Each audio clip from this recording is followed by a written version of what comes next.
U ďalšieho videjka. Dneska si ukážeme kúzlo so 16 kartami, takže ideme sa so 16 kartami, alebo šťastná karta, môžete si tomu hovoriť ako chcete a dostate otočená karta a je to druhé kúzlo, takže ideme na to. Takže dajte divákovi vybrať hociakú kartu, túto, dajme tomu. Si pozrie a nech vám je vloží hoci kde do balíčku. Napríklad. A vy moju nájdete točenú. Teraz sa idem vrhnúť na vysvetlenie. V čom vlastne tento trik spočíva? Túto poslednú kartu si musíte otočiť, inak vám kúzlo vôbec nevyjde. Takže si to stačí iba otočiť. Akože ste vy teraz kúzelník, dávate divákovi znova vybrať hociakú kartu, on si vyberie napríklad túto.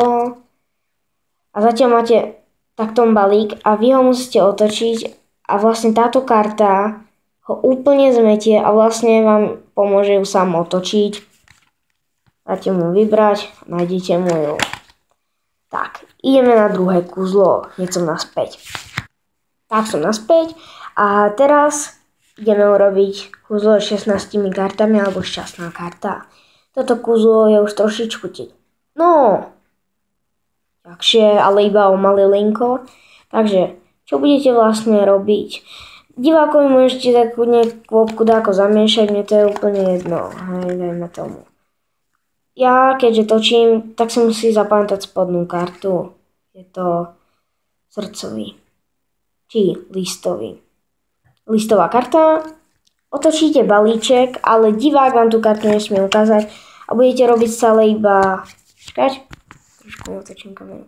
Do toho budete stále robiť dookola, dokým sa vám neminú karty a schválne to neidem strihnúť, aby ste mi verili, že vám neklamem aj nič také. Proste, že rýchlo nechci si otočiť dáke karty a tak. Proste ja vás neidem klamať.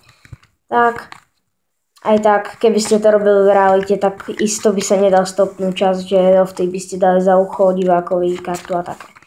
Takže opýtajte sa ho, je to tvoja karta? A on povie nie, vy mu odpoviete výborne, ja som vedel, odteraz to bude môj detektív. Tak, takto. A detektív mu to kartu vlastne sám nájde.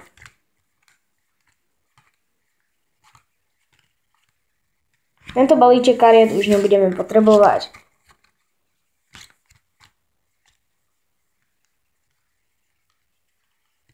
Detektív, že to bude v tejto popke. A je to vážne ona. Takže teraz sa ideme vrhnúť na vysvetlenie. O čo vlastne pôjde v tomto triku? Vlastne toto je ledva trik. No, je to trik, môžem to tak nazvať, nie je to ani tak, že veľmi kúzlo. V podstate tie karty to je úplne random a vlastne vám sami zariadia, aby ste tú kartu našli. Stačí sa iba naučiť postup, takže dáte divákovi alebo vy si budete robiť toto furt dokola. Na chvíľočku to strihnem, lebo teraz, keďže je vysvetlenie, tak to zatiaľ idem dať strihnúť. Tak som naspäť, takže dorobil som to, opýtajte sa znova diváka. Je to tvoja karta? On povie nie. A vlastne budete iba toto robiť furt dokola a v podstate stačí sa iba naučiť postup a nemusíte sa nič učiť, že by ste si to museli pripravovať, pretože to je logické, to by ste potom nemohli dávať divákovi zamiešať karty. Tak. A vlastne tá karta nájde. Tak. Je to vážne ona. Pardon, že som vám neukázal spodnú kartu. Tak. A teraz sa idem vrhnúť na posledné kúzlo, aj záverečné. Takže rozhodol som sa, že urobím jedno bonusové. Mám tu obyčajný pohár a tubus. V ňom nič nie je, je úplne čistý. Zakrieme.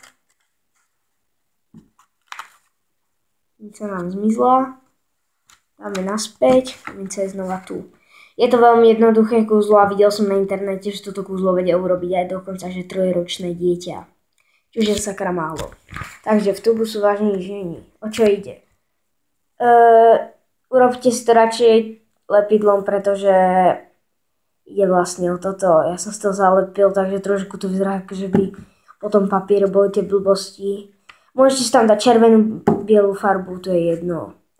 A vlastne keď to zakryjete, tak vlastne to splýva s okolím. Ak sa vám videjko páčilo, tak dajte like, ak nie, tak dislike a predtým, než dáte dislike, tak mi napíšte, čo sa vám nepáčilo a priam vám všem odber. Tak čaute, čus.